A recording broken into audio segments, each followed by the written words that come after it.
Hi అండి, welcome to my channel CC vlogs. ఎలా ఉన్నారండి మీరందరూ? మేమైతే చాలా చాలా బాగున్నాము. ఈరోజు వచ్చేసి నేనైతే పూజ చేసుకున్నానండి. ఈరోజు ఫ్రైడే నేను పూజ చేసుకున్నాను అనమాట.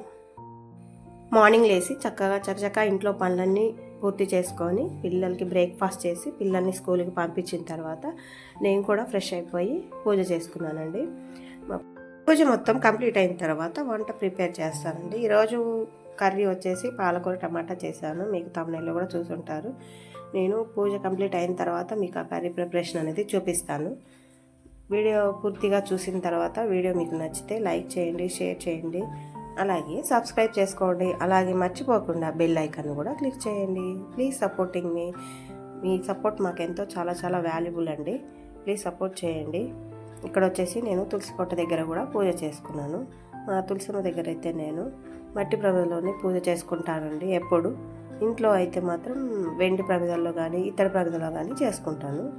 ఎందుకంటే మా చిన్నప్పటి నుంచి మా నాయనమ్మ గారు మా అమ్మగారు నిత్య దీపారాధన చేసేవాళ్ళండి. వాళ్ళు ఎప్పుడు తులసి కోట దగ్గర మట్టి ప్రమిదలోనే చేసేవారు. అందుకని నేను కూడా అలాగే మట్టి ప్రమిదలోనే పూజ చేసుకుంటాను అనమాట. అలా చేయడమే చాలా మంచిదని మా నాయనమ్మ గారు కూడా చెప్పారండి. అందుకని నేను అదే ఫాలో అవుతాను. మా తులసమ్మ దగ్గర పూజలకు ఎలా ఉంది చూసేయండి. అలాగే ఇంట్లో కూడా పూజ చేసుకున్నాను. చూడండి మా పూజా మందిరం లుక్ ఎలా ఉందో, నచ్చిందా? నచ్చితే లైక్ చేయండి.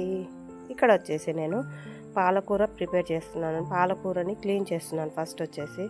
ఫస్ట్ ఆఫ్ ఆల్ ఇది మేము ఎక్కడ తెచ్చామంటే మా ఇంటి పక్కనే మంచిగా మాకు న్యాచురల్గా పండిస్తారండి పంటలు. ఇక్కడ ఆకుకూరలు అయితే ఏంటి, వెజిటేబుల్స్ అయితే ఏంటి, బాగా న్యాచురల్గా పండిస్తారండి. కెమికల్స్ ఏమీ వేయకుండా. మా పక్కనే ఉంటుంది తోట. మేము వెళ్ళి అక్కడ తెచ్చుకున్నాము ఈ ఆకుకూరని.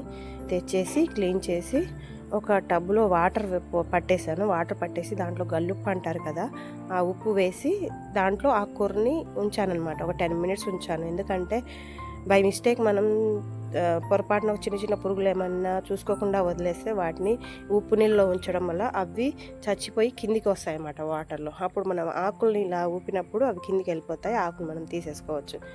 దీనివల్ల అదే యూజ్ అనమాట, ఉప్పులో నానబెట్టడం వల్ల.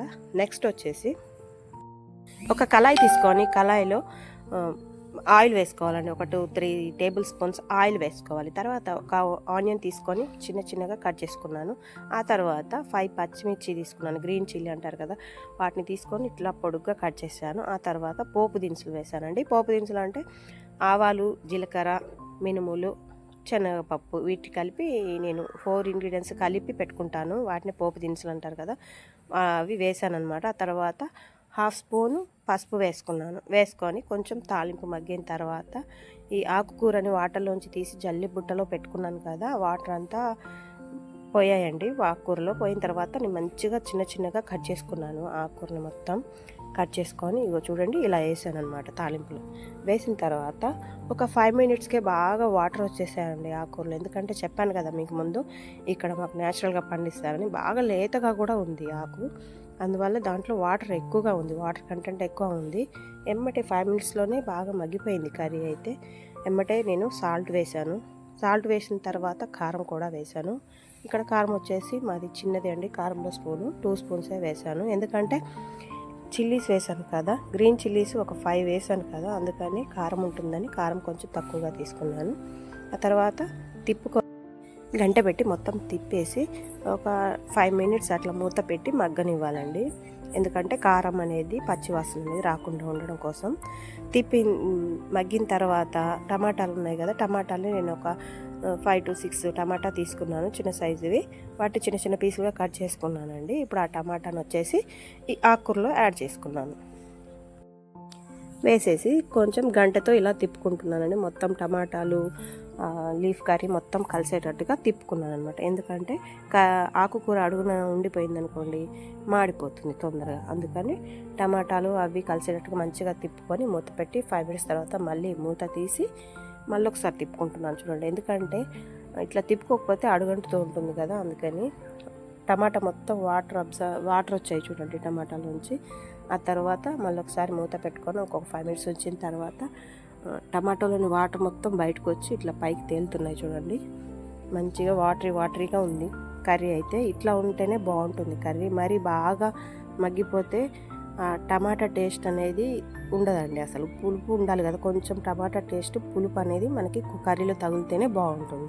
ఇట్లా వాటరీగా ఉన్నప్పుడే స్టవ్ ఆఫ్ చేసేసుకోవాలి. ఇప్పుడైతే పాలకూర టమాటా కర్రీ పూర్తయిపోయింది. చూసారా లుక్ ఎలా ఉందో. ఇప్పుడు కొద్దిగా కొత్తిమీరతో నేను గార్నిష్ చేసుకుంటున్నాను. కర్రీ చూడటానికి చాలా బాగుంది కదండి, టెంప్టింగ్గా కూడా ఉంది. నాకైతే ఈ కర్రీ అయితే చాలా చాలా ఇష్టం. ఇది ఓన్లీ రైస్లోకే కాకుండా చపాతీలోకి, దోశలోకి కూడా చాలా చాలా బాగుంటుందండి.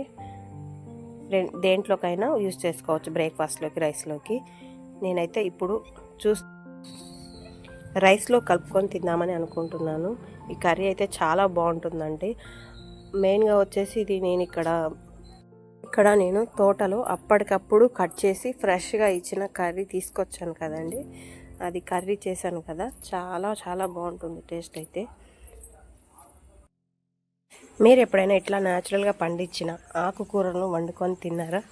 తింటే టేస్ట్ ఎలా ఉంది నాకు కామెంట్ చేయండి. కామెంట్ రూపంలో మీ సలహాలను, సూచనలను, అడ్వైస్ను నాకు ఇవ్వండి.